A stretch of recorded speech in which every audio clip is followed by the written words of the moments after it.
Welcome, listeners, as usual, to Dames and Dragons. Today I would like to tell you about Encounters in the Savage Cities, which is a new Dungeon Masters Guild supplement for D&D 5th edition. It's a collaboration between many of the DM's Guild's top-selling authors and a few new authors, including Tony Petrecka, Phil Beckwith, Glenn Cooper, Gene Headley, and DSPN's own James Intricasso. Encounters in the Savage Cities is a set of ready-to-go urban encounters that can be dropped into any 5th edition's fantasy city. In this supplement, you get 26 city-based encounters, custom art, downloadable maps, and new creatures. Some of the encounters include con artists, a hallucinating gnome, Kenku bandits, and a haunted inn. You can get your copy of this 5-star rated supplement for just $6.95 by going to dmsguild.com and searching Encounters in the Savage Cities. Those aren't regular cities. Those aren't regular meetings. They're encounters in the savage ones. And now let us be whisked away into the world of Avelis. Hey guys, did you hear what day it is? It's Sunday? It's No. It's National DM Appreciation Day. Oh. And you didn't bring me a donut. Yeah, I did. Didn't you see this giant turkey dinner over here? Let's describe it. Sophie, that's so kind. You didn't have to do that for Kat. I had to. You didn't. Yeah. Noelle, could you describe it for me? Oh, it is decadent, and the turkey is moist. I can see it from here and feel it from here. Yeah. I can't see or feel it. You have no imagination. Yes, and Caitlin lost her sense of smell and taste and touch and sight. Well, thank Help you guys. me. Yeah, you're welcome, Kat. You just eat that. We're going to take over from here. Okay, well, I'm gonna go eat this great turkey dinner. Okay, let's play D&D.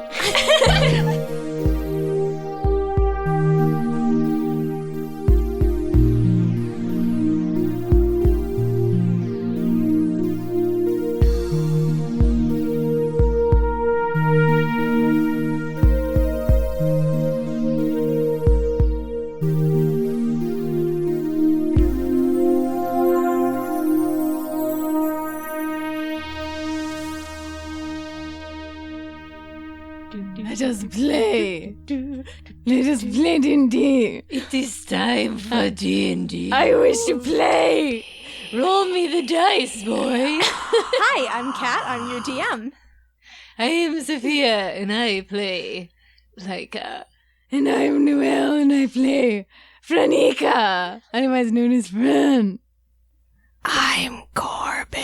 I fucked up. Caitlin's gone full method. Caitlin isn't here. Okay, so last time on Dames and Dragons. Dun dun. So we started last time with several of you almost being swept over a waterfall. However, with some quick thinking, some magic, and some human fart clouds, you guys were able to make it across the rushing water and arrive at the Temple of Eol.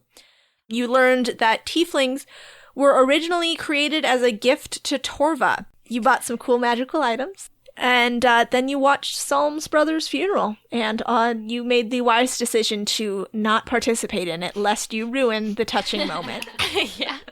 So that's where you are now. The funeral ends, and people are returning to the main entry platform to sit around the fire and have a little bit of dinner and chat.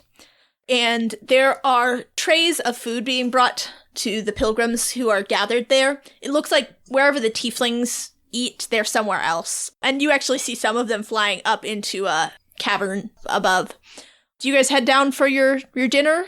Would we leave at this point? We should eat first. And yeah, let's get a good meal in our tums. I want to eat whatever tieflings traditionally eat.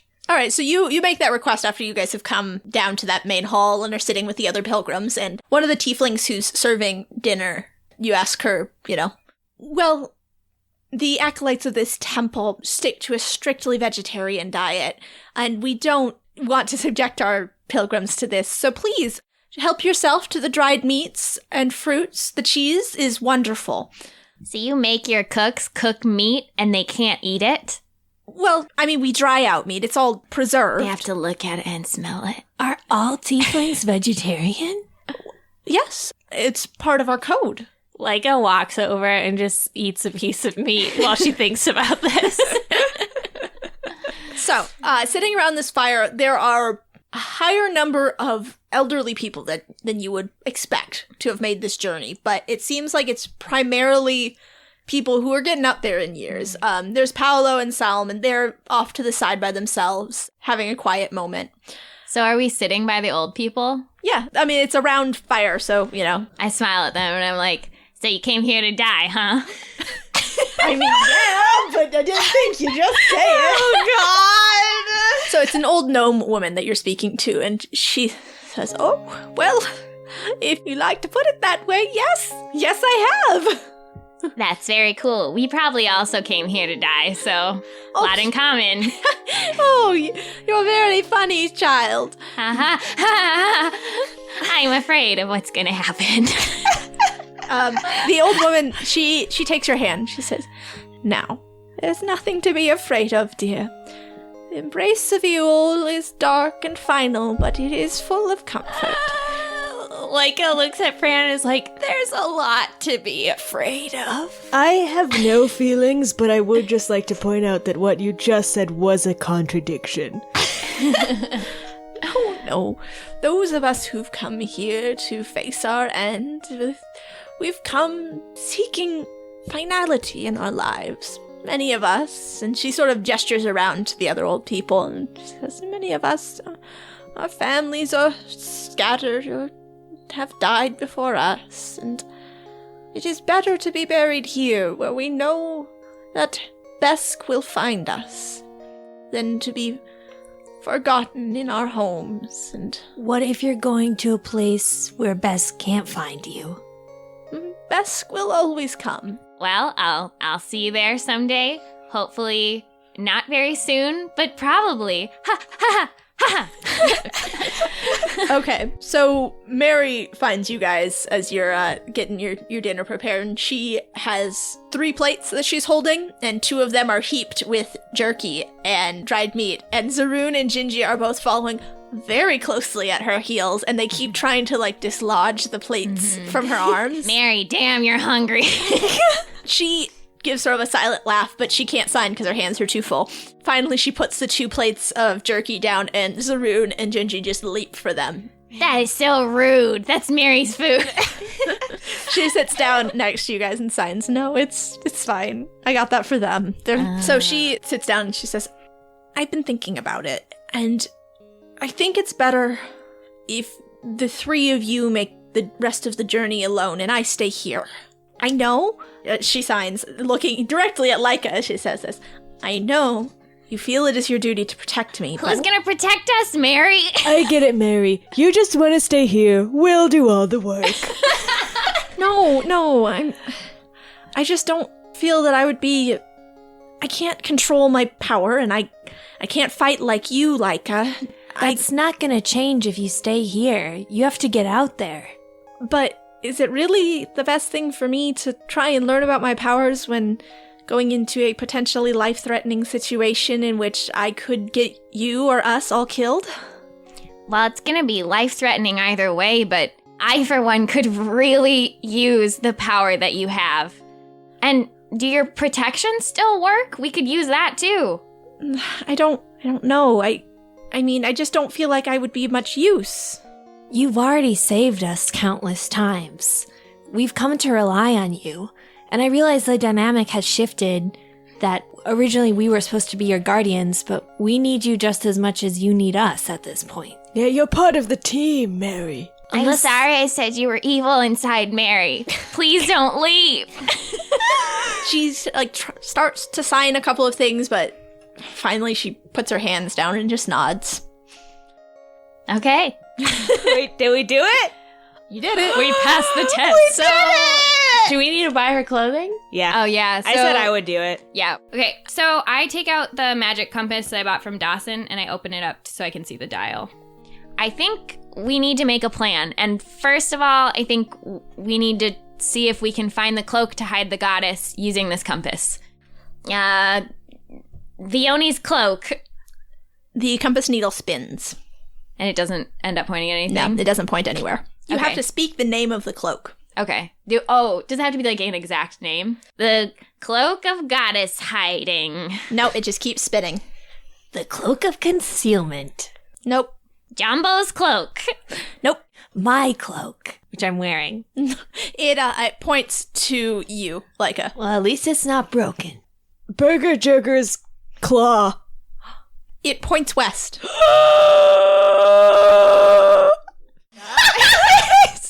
Bay's antler. It points southwest. The fuck? Vioni's foot. It just spins. Vioni's grubby toenail. Continues spinning. Go. It's everywhere. Wait, where did it point for Bay? Southwest. That could All be right, well, a journey later. Yeah, that's a good thing to know. Yep. Well, I guess we'll have to deal with that later. So I think another thing that we need to think about is how the goddess can protect us. She protected an entire island and kept it hidden, so she must have some kind of magic that can be used to help us.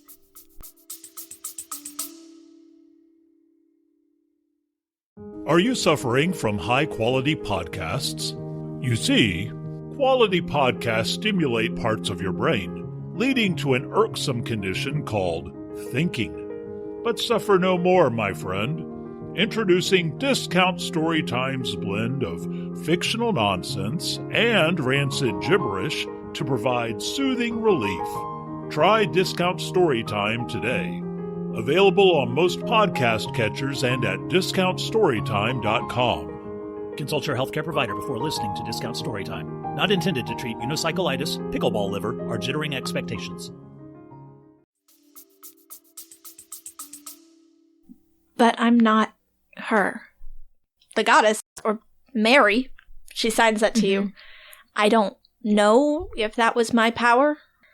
And her hands are starting to shake as she signs this. I wasn't able to hold the island together when it started to fall apart. I tried, and I couldn't. You were able to hold it together for a moment. Maybe you just haven't come into your own powers yet. And they needed to manipulate you for years, and they needed to use whatever those weird lanterns were to get the barrier down in the first place. That was all coming from you. So whether or not it works under pressure, it works sometimes, and that's more than we have without you trying. Yep. You might not be a god, but I mean, you're definitely a badass, Maeri. She nods. We're all finding our place in this new world. She nods again and folds her hands in her lap. For the most part, our place seems to be barreling towards the jaws of death. So... Yeah, so we're all badasses. I have no feelings or emotions. I fear nothing. The goddess signs, well, aren't we already in the jaws of death? We went. Maeri, you've done it. She made a joke. I unironically loved that joke, Maeri. She nods. So Maeri signs, Fran, what you were saying about not getting the body, do you all think that is truly wise? If we could make an ally out of Vioni, then shouldn't we? Well, we do have a plan to kill all the gods. You know, I am probably a god. Yeah, Well, yeah, but you're cool, Maeri. And if Vioni is cool, maybe we can get to know her and work with her as well. But she does have a relationship with Torva, and she's the goddess of scavengers. So But why would she tell us where to find all of this? Because people and gods lie. That's true, but I will say, the story she told seemed like she probably wants to kill some of the gods too, like Torva specifically. And what you guys saw in the temple, it doesn't seem like she has much power. Yeah. We did give her our hair. Oh, yeah! So she got a ton of power now. Yeah, Torva has your fucking hair. Anyways, idiots. You make a fair point. And It seems like the best option is to help Vioni, but I do think we shouldn't trust her fully until we understand what her true intentions are. Agreed. We put our hands in the middle. It's a go team. We have to say something cool, though. Burger Jugger. Good plan! Okay. And we're talking about our killing the gods play. All right, you all put your hands in, and on 3, you say, Good planning. Fran! okay, good enough. We might have had a good plan, but we got a bad Fran. So you guys, you get a good night's rest here. I assume you guys are leaving pretty early on the next day? Yeah. So you guys take a long rest. You bundle up in your warm clothes. They are very plain, gray. You have your cloak, but this set of clothes has a knit hat, a pair of fur-lined animal skin mittens, heavy fur-lined coat and trousers, and a pair of boots with thick soles. If Corbin cuts a boob window into his warm clothes, will it negate the warmth? Yes. God fucking damn You it. can draw a boob window on. Fran, would you put a boob window on me? I'll make an illusion of a boob window, Corbin. Thank you, Fran. But the skin inside looks sickly and horrible. So the same. Thanks, Fran. Yeah. Very good accuracy. Yeah, you're welcome. I got your chest knee on there. What? Chest acne. Chest knee. Oh, that's what that's called? No. So you guys get all bundled up, and the goddess, despite now going with you, she is not able to convince Zaroon to also come. Zaroon digs in his paws, and he is not going back out there unless it is to get off this damn mountain. I think Leica would talk to him, too. Okay, what? Just be like, hey, I think it's for the best, too, that you stay here, Grandpa. We've been pushing you really hard, and take as much time as you need here to rest. I'm going to ask one of the tiefling attendants to look out for you and make sure you get food. Thank you, my child. I love you, Grandpa. I love you too, Leica. I give him I scratch his butt. He likes that. He wags his tail. Aww. And he sort of like backs up into your scratches. And I'm like, typical grandpa. So as you guys are heading for the door, Marcus, the tiefling who had greeted you, he was on door duty last night, and I guess he's clopening the temple. So he looks at you guys. Excuse me, where are you going this early? To the hell world. Bye. I'm sorry, what? To die. You know. I'm sorry, but there's a storm coming. You should not be heading out. We gotta go to Torva's jaw. When is there not a storm coming? Well, no, you should not go to Torva's jaw. Storm's coming for Torva. Yeah. Please. It is, to say nothing of the danger of the place itself, simply getting across the mountain, it would be suicide. It took us an hour to get on these hot clothes. Do we look good? You look fine. We gotta go. I'm sorry, children, but I insist you must wait out this storm. No. How long is it going to take for the storm to pass? I don't know. It's coming in from the north. I suppose it will be here probably by the end of the day, and... Is there a god of storms? I suppose Avari is the force of the tempest. Leica writes on her armor under a list that says gods to kill Avari.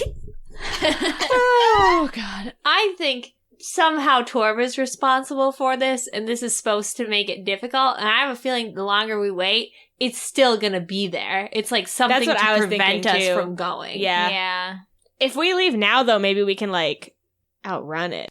I'm just wondering if there's a way that we can like see if it's magical. Let's ask this guy. Do you have a way to tell if something's magical? No? Can I just look at it and roll a perception check? Okay, so you step outside and roll me a survival check. 18 plus 4. Okay, so you look to the north and you can see the beginnings of a storm. From this distance, you can't tell if it's magical or not, but you can tell that it will be here by nightfall. How long do we estimate from the math How far away is Torva's jaw? I mean, from where you're standing here, I assume you just sort of stepped out onto that platform outside the door. You can see Torva's jaw from here. Do I think we could get there by nightfall? If you pushed really hard and everything went right, you would be able to get there by nightfall. So I return to my fellow compatriots and I relay this information to them. Let's go. Yeah, I agree. Okay. We will be stuck there if anything bad happens. But also, I feel like if we wait to leave, like, we'll have, like, worse chances of, like, on our checks and stuff. That's true. Okay. Let's go. So, ahead of you guys is the Farah mountain range. Where you are right now, you are on Farah's peak, and far to the west of you are 3 black points, and this is Torva's jaw. Between here and there is mountains. Tall cliffs, deep crevasses, snow as far as you can see. But it's where you gotta go, so you get going. What sort of marching order do you have? Who has the compass? I feel like we would have Leica go first as a windbreaker if it's windy. That does make sense, you are the tallest. Leica resents it, but she will do it. You're the tallest, which also means it's easier for you to walk in the snow. Yeah, exactly. You can make a gotta trail make for a us. path for us. Again, Leica resents it, but she does it. All right, so it's gonna be Leica and then who? I'll go last just because I'm probably like okay at snow, so I can. Oh, yeah. Gingy's last 2 because she's gonna help people if they fall. Okay. Aww. So Gingy is walking with Fran in the back, and I guess that means Corbin and Maeri are in the middle? Yeah. Okay. I will have you all make a survival check. This is going to be a group check. I don't trust this dice. All right, well. I have really good survival, but I don't think it's enough to. I got a 9. I got a 13. 11. Yeah. Come on, crazy Mary. No, that's not great. Oh, God, fuck. Well, we might be walking through a storm. Yeah, well, hey. Yeah, you know what? Hey! So, you guys set out. It snowed last night, so there is a layer of powder over the mountain. As you head out from the temple, there's no clear path, so you are forging it on your own. The snow it's deep, and it's hard to walk through. What you believe to be the smartest course of action is to hike on the ridge. The snow is still deep up there, but at least you can see where you're going and you're not walking on a slanted path. And from the top of this ridge, you can see everywhere. You can see the whole continent for miles. To your north, you can see a scarlet field, which stretches out before you. And to the south, you can see the path that you had taken to get here. And the powdery snow is shifting under your feet. I'm gonna have you all make dex saves. Okay. I don't trust my dice. 13. 5. Oh no. I got 20, but not natural. So, Leica, you are hiking across the top of this ridge, and what you don't realize until it's too late is that the entire top of the ridge, it's just a mushroom of powder. There's no rock underneath it. And by the time you've realized this, it's too late and you are already sliding down the mountain. And then, Fran, you lunge after her to try and shape the water, but the powder shifts under your feet too quickly and you are falling after her. Well, I can also try to make a dex save to save you guys, because I rolled well. Go ahead. Yeah. Try and see if you can catch them or something. What about Gingy? Yeah, probably. I got a 12. And Gingy got a 9. That's not gonna do it. Bye. We're falling like fairly close to each other, I think. Yeah. So I'm gonna cast Shape Water to melt the snow under us and make a ledge and freeze it. Okay, to do that, I'm gonna have you make a dex check to see if you can do that quickly enough as you're falling. 15. Okay, Fran makes a ledge for the two of you to land on, and make just another dex check to see if you can land without hurting yourselves. I got 17. Okay? 19. All right, you guys both do it. Leica, as you're falling, you are able to grab onto the side of the cliff and use it to slow your fall in a very cool, like, spray of ice as you're sliding down the side of this mountain way. Is it snowboarding? No. Is it almost like snowboarding? No, because you're falling vertically. I know you've been snowboarding. I'm cutting through that fresh powder. Okay, so now you guys are probably about 20 feet below, and Corbin, Gingy, and the goddess are all up on top. How do you want to get back up? So Leica Misty steps to the top of the ledge, and she's like, Fran, grapple onto me. Fran hates that. She is horrified, and then she does like a helicopter and throws up the grappling hook. Make a something check. What would that be? Strength? I got a 12. Oh boy. Can Leica make a dex check I was to about try to say, and grab it? Leica, make a dex save, see if you can catch it before it falls too far. 18. Well, that's enough to catch it anyway. Fran, you just are not quite strong enough to toss this thing all the way up, and it falls just a few feet short. But Leica's able to dive after it and catch it before it falls all the way back down. And now, Leica, make a dex save. Natural 20. All right, you're fine. Damn. The powder starts to slip underneath you as you dive and catch this grappling hook, but you are able to dig your boots into the snow so that you don't fall. And so I'm not going to have you make a strength to pull her up because you just do it an infinite amount of times. Yeah. Until it works. Yep. Okay, so from this point on, you guys learn your lesson. And you're able to make a little bit better progress now that you are a little further down and in less danger of falling. After a few more hours of hiking across the ridge, you reach a 70-degree incline, which you need to climb up. Ooh, let's throw up that grappling hook. Leica, I hand it over to you. Okay. I rolled a critical fail. Oh no! So Leica, you toss the grappling hook up, and it sails through the air. And then it comes right back down and it hits you bonk on the head. Oh, do I take damage? Nah, it's fine. All right. But I have a luck point that I'm going to use. We to can also re-roll. just do this infinite times till we succeed. Yeah, that's true. I'm embarrassed. So I take 1 point of embarrassment. I got a natural 20. Oh, nice. All right. That time it worked. You're able to sink the grappling hook deep into the snow at the top of this ridge and use that grappling hook to get y'all up there. And we lift Gingy up after us, right? Yeah. All right, so at the top of this incline, there's a very steep drop, maybe about 15 feet. And beyond that, it is just a snowfield in front of you. I mean, we can just cast Featherfall and just, like, jump down. I think Leica would still want to use the grappling hook just in case. That sounds like a good plan. Okay, let's do But that. also cast Featherfall before we go. Yeah. Okay, so Fran casts Featherfall, and you guys secure the grappling hook and another snow anchor. So in what order do you go down? I don't have to roll because I can fly. All right, so Yeah. I can just go down as you guys go down. Yeah, to Leica- watch out. Leica would probably wait to go with Gingy. I would assume she's going last. Okay, well then, I'll go first and then Maeri. then it's Maeri who has to make this check.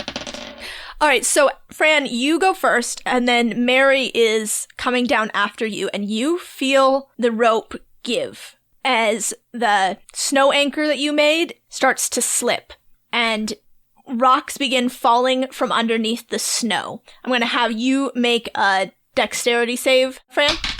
That's 11. That's not enough. Fran, you are hit by one of these boulders as they fall, and it catches your arm and pins you down into the powdery snow beneath you. Oh my god!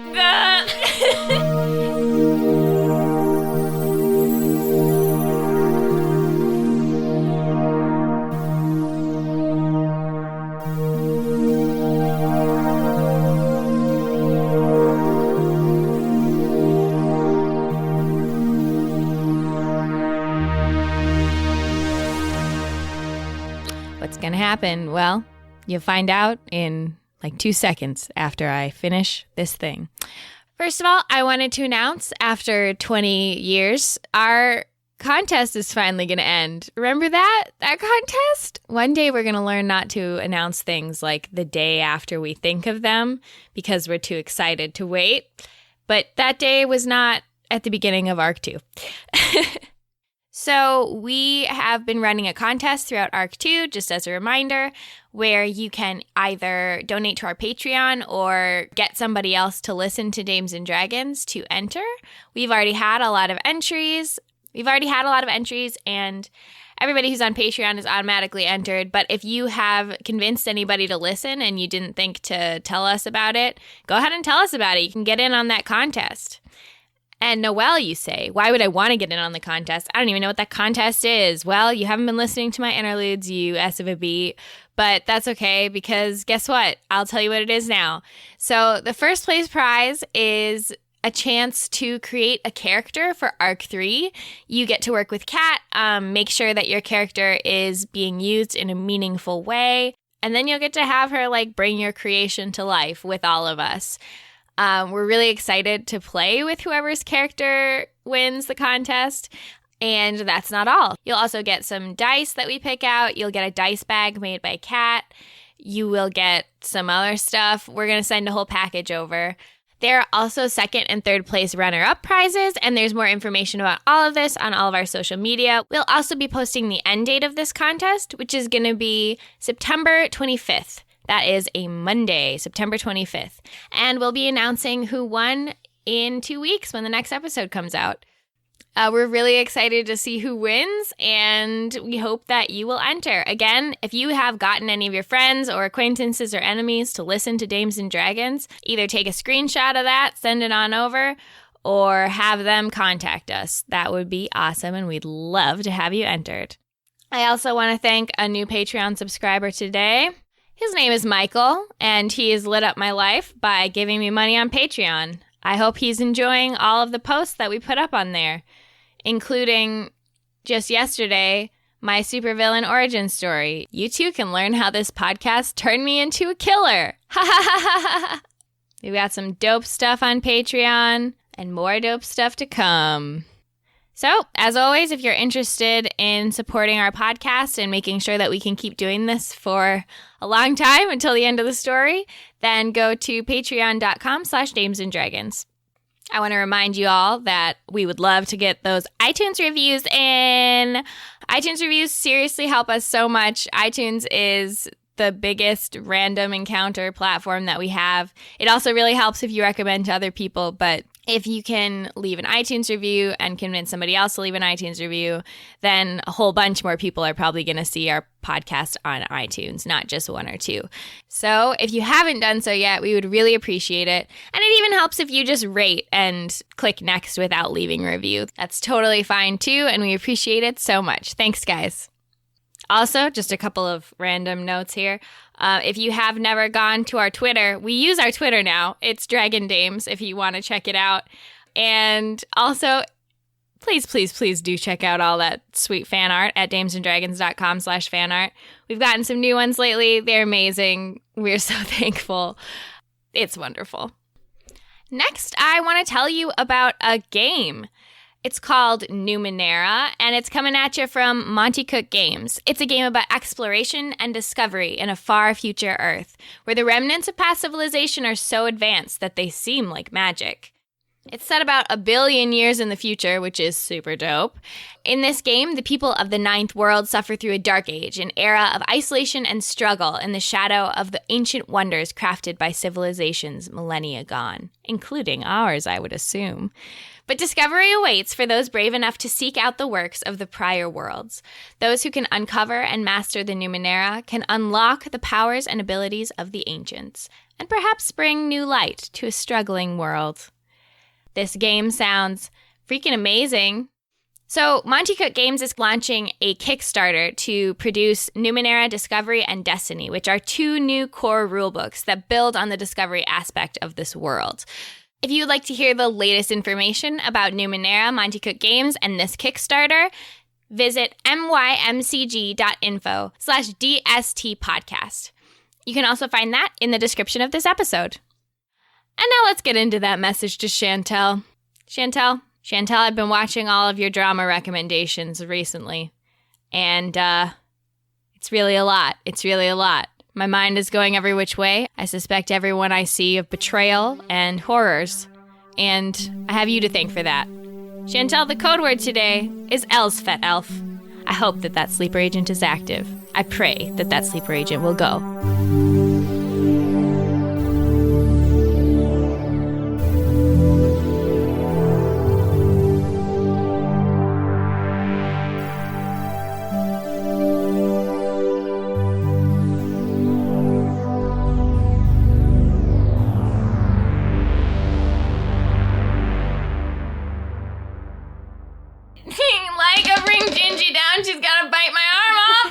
The goddess is able to dodge the boulders and is able to make it down safely, and she runs over to you, Fran, and begins panicking around you.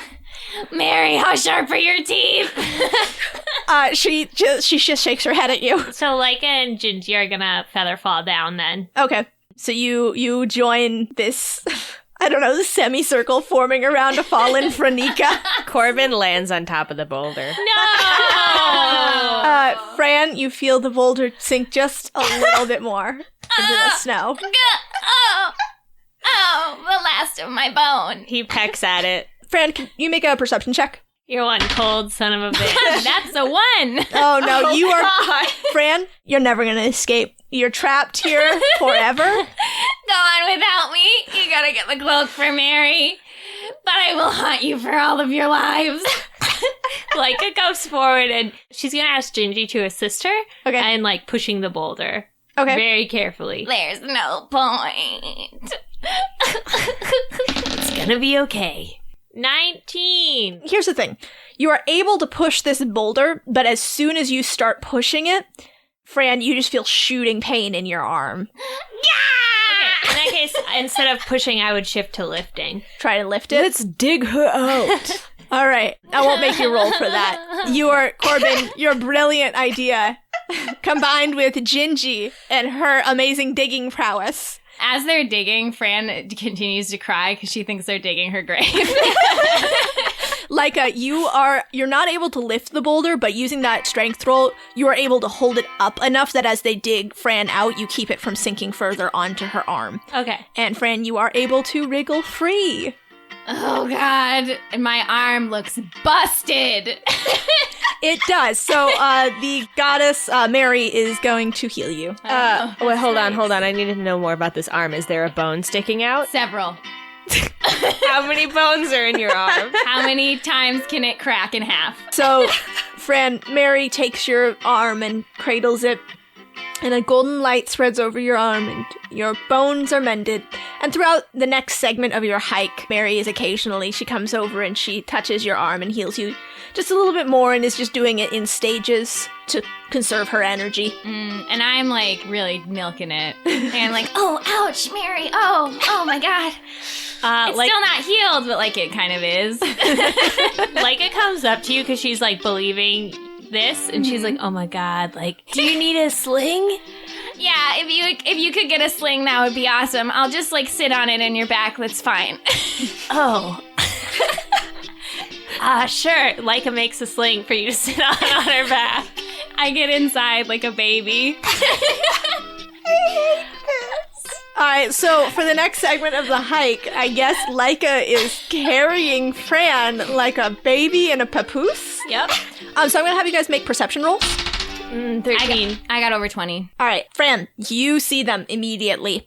This cloud of black screaming birds that is way overhead, but they're getting closer, and they're getting closer very quickly. Do they seem like they've seen us too? It seems like they maybe have detected some movement, but they aren't heading directly towards you yet. Okay, is there somewhere we can take cover then? Yes, there are a lot of boulders with overhangs in this area that you would be able to get underneath.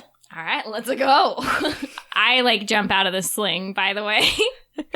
And Leica is impressed and a little suspicious that you regained so much of your good health back so suddenly. She like takes off the sling and like wipes off her back while making eye contact with Fran. Well, so I'm gonna have you guys make stealth rolls. Corbin, do you want to cast Pass Without a Trace on us first? I will, in fact, cast Pass Without a Trace. Okay. And I do that. All right. Let's see if you guys can hide from some birds. Take disadvantage though, right? Yeah, you do. Well, I got an 8 again. Okay. So 22. I got 25. And Gingy rolled a natural 20, so she's fine. I got a 1. Oh, no. And so did the goddess. So you guys are running. You guys see the path that you need to take between the boulders, and you guys go for it. But Fran, you trip and you fall, and the goddess stops to help you up. And by the time that you guys are both back up on your feet, the birds are coming directly towards you. Can I like use a reaction to cast a spell? Yeah, go ahead. I'm going to use Silent Image and cast above our heads an image of like the snowy ground so the birds can't see us. Nice. I like that. All right, you do that. And Leica and Corbin, you see these birds dive towards them, but then they just disappear. Except you are on ground level, so you can see them below the illusory snow. But the birds don't seem to get it, and they turn upwards again and fly in the other direction. Okay, and then as we like continue to move with the birds overhead, then I'll continue to use minor image. Okay. Continue to cover as much of us as possible. Is it like an umbrella? Yeah. Is it like a Mary Poppins snow umbrella? Yes, it's just like that. It's cute. It's cute. So by the time you guys get to the end of this field of boulders, the wind is picked up and the snow is coming down hard. It's getting dark out, and continuing on at this point, I won't make the decision for you, but I'm going to tell you, it's going to make things real difficult. Is there shelter nearby? No. I mean, there's the boulders. All right, well, let's just go near one of the rocks then, and I'll cast Leoman's tiny hut, and we can stay in there. Okay. And what color are you making the hut? Snow-colored camouflage. Nice. So during the night, as this storm is raging, the snow starts piling up around your hut, and it starts piling fast. Before any of you have had any chance to get much shut-eye, it's over halfway up the hut. So I can't actually go out because the spell will stop taking effect if I leave, but you guys, since you were in here when I cast it, you can go out and in as you want. Can you have Fran try and tell Leica and Corbin that they have to go shovel the driveway, but for some reason she doesn't? Yeah, no, that's a great point. So, you guys, I noticed that we're going to be buried alive. Just like old times, Corby. What was that, Franny? I can't go out there because otherwise this little hut will straight up disappear, but the rest of you might want to go out and start digging. You can come back in whenever you want. Did you hear that, Leica? We can come back in whenever we want. Leica rolls over because she's like half asleep. And she sits up and she's holding the sling that she carried Fran in. And she just looks at Fran and she's like dead in her eyes. And she says, Okay, so we gotta go shovel. Gingy says, I can dig. I'm a really good digger. oh, That's the spirit. And the goddess Maeri gets up and she signs, I'll help too. Leica shakes her head and she says, no, you guys, you stay here. Come on, Corby. But I think as we leave, we like give Fran the dirtiest we look. both give her stink eyes. Yeah. All right, so you guys, you spend the night digging and sleeping in shifts, and it's rough. I will say that it is not a fun night for you guys, except for Fran, who's safe and warm. I don't sleep though because I feel bad. But I like don't think that I feel bad. I think that I'm just like mad that they're mad at me. So I'm like, Oh yeah, I get it. Two idiots. I've been there. But it's a secret guilt. It's Yeah. eating you up. yeah. The goddess also doesn't really sleep just because there's too much activity. Yeah. Every time one of you comes back in, she like tries to get up to go outside to take your place in the digging. Leica would just like tuck her back into bed. Or like, no, shh, and then like give her like a stuffed animal to hold and then go back out. Corbin, What stuffed animal? Is Yeah. that just like the sling? Yeah. Have you crafted it into a little like origami folded like bear? or something? Exactly. It's actually just like shaped like a wad of cloth, but she just pushes it into the goddess's hands. All right, so this process repeats until morning, and the storm, it subsides. It's still snowing out, but you are able to see ahead of you again, and the sun is providing a paltry amount of warmth so that you are able to continue.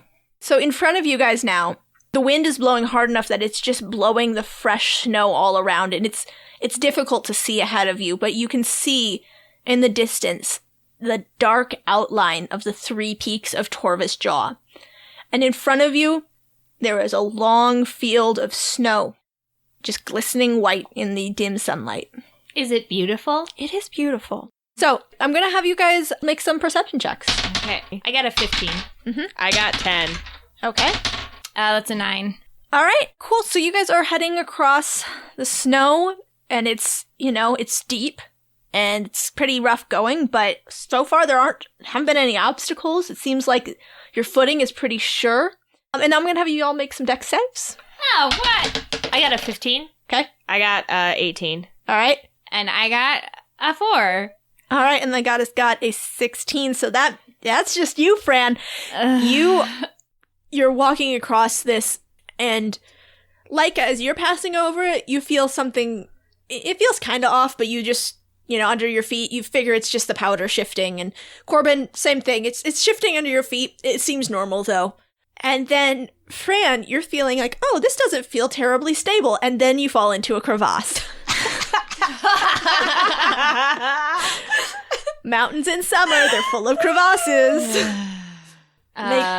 Do you cast Featherfall? Yeah. Can I do a reaction to throw the grappling hook? Yeah. Okay. That's a 14. No, that doesn't hit anything. You throw it up and it just falls back down. So you are able to keep yourself, you cast Featherfall as soon as you begin to fall, but you aren't able to find a place to land. And above you, you see the daylight diminish, and then it's just darkness. How are you falling into nothingness? That's what crevasses are. They're terrifying. Cast a light to see if you can see, Yeah, cast light. You see around you, there's ice walls, and... worst case scenario, I'll just fly down there and cast spider climb and... Oh, yeah. Do you want to do that then? Yeah, okay, so I fly down, I do a cool, whooshy with, a bird, dives down, Wings to sides, drop. Yeah, and I can't cast... Oh, fuck, I just realized something, though, y'all. I cannot cast in bird form. So... Which means that I also will be falling. So... You can turn back into a boy and grab onto me. So I dive down. All right. And I cling onto the back of your back like a monkey. Mm-hmm. I'm going to have you make a strength save. To see if I can hold on to her while she's falling. Okay. I'm not falling that fast. That is 12. No. You try to grab onto Fran, but she is also sort of freaking out. And the two of you squirm enough that you are dislodged almost instantly. Okay. I turn back into a bird. I try again. All right, I'm just going to say you make it eventually. Okay. If we're just going to keep trying again and again, yeah. I grab on to Fran like a monkey for the 20th time, and then finally I cast Spider Climb. Okay. And then you turn back into a bird? Yeah, and then I let go and I turn back into a bird. And I stay with her to make sure she doesn't fucking die or whatever. Okay. Fran, you are then able to ricochet your way to a wall. Ouch. I push off when I turn back into a bird. Right, okay, perfect. Yeah. So Corbin pushes you into a wall. Ouch. And you're able to climb up. Okay. It is cold, and it's difficult, and it's not fun because crevasses are horrifying. And every time you look down into an abyss of nothingness that leads, you don't know, nowhere, hell, could be anything. Ha ha ha ha ha. Crevasse, more like pain in my ass. Good burn. I'm hugging Gingy, waiting for them to return. The goddess is holding your hand. Yeah. And I'm also going to look around the area for small rocks I can just throw ahead to trigger any snow traps. I also, while Fran is climbing, I give her some birdie pep talks to encourage her forward. Karma, bitch! Karma! Jeez, that's very encouraging. I say, shut up, Corbin. I'm going as fast as I can. Have fun shoveling yourself out of the crevasse! I'm gonna kill you, Corbin. I'm gonna kill you with my bare hands.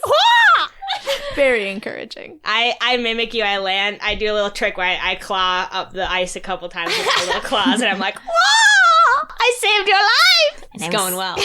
I'm saving your death until we get to the top.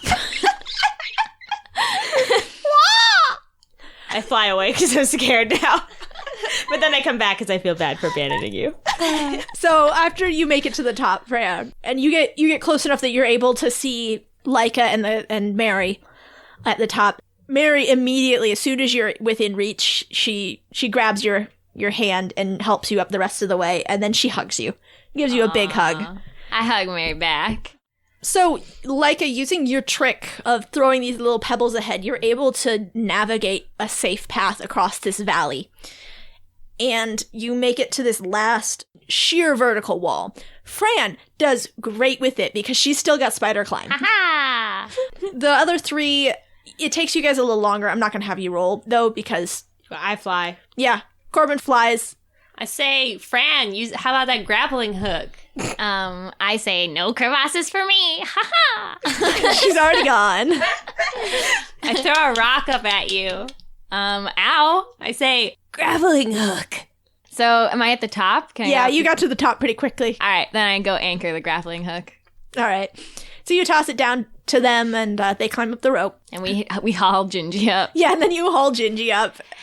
And then the whole time I'm helping pull her up, I'm like, because you couldn't just summon your steed again.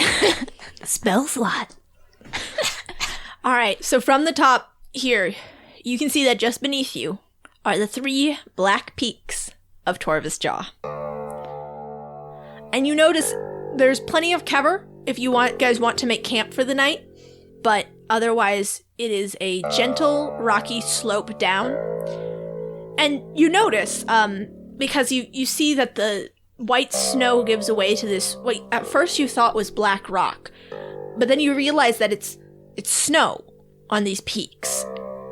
Something about this area of the mountain is turning the snow black as soon as it hits the ground. So we're like crouched, like looking like that scene in Wizard of Oz? Yes. Okay. Yeah, so you're looking over the ridge, but there is room here for you guys to make camp.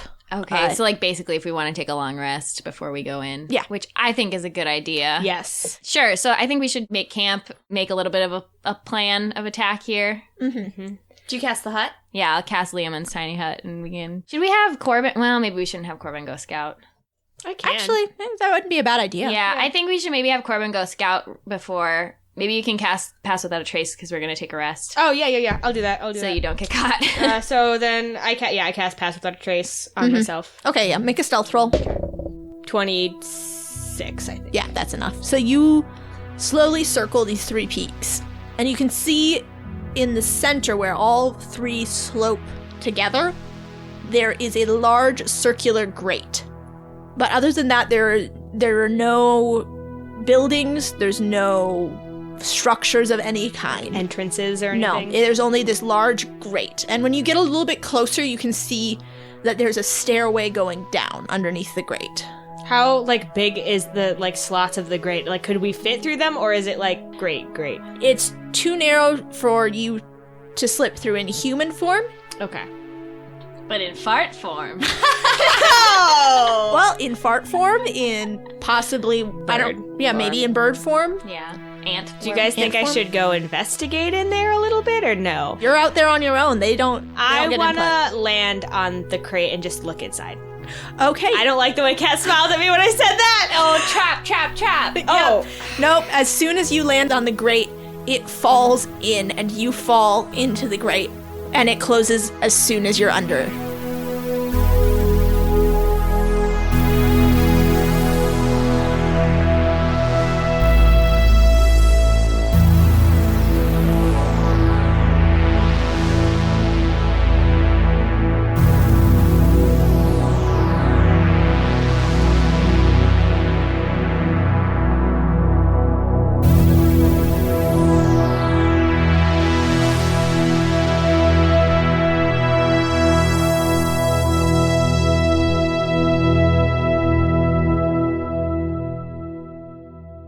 You guys, Zarun is my favorite character. Me too.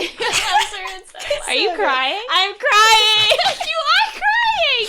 I'm also laugh crying, and I've also been, like, awake for 200 years. So Caitlin's crying is the I'm moral very of the story. emotional. Are you crying because you love Zaru? Yes. Caitlin! I'm crying because I love Zarun so much. Sophia, come back. You're making me cry harder.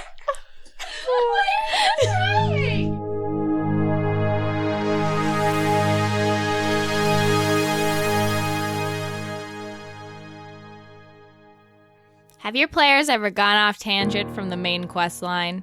If they haven't, you're a dreamer. Yes, they have. or you haven't played D&D yet. And if you haven't played D&D, let me just tell you, you gotta be prepared. And you gotta be prepared too. Prepared and Prepared 2 have you covered. They're 2 different sets of 5th edition one-shot adventures, which are all playable in 1 session or 2 at most, and they cover levels 1 to 11. The themes of these adventures include everything from a goblin war wagon to icebound horrors and dragon lairs. Sounds like D&D, sounds like a damn good time. These quick-to-implement one-shot adventures come to us from Kobold Press, a third-party design company for RPG products. So Prepared has been out for a while, but Prepared 2 just became available. You can get it on Amazon in print, on drive-thru and PDF, and on the Kobold Press store, in both formats together. So next time your players go off adventure, you can just smile serenely, and they'll look back at you in horror and say, "Did you plan this? Did you plan this? Did you know?" And you'll say, "Yes, I can read your mind. I was prepared. I was prepared too." If you want to be prepared too, head on over to koboldpress.com today.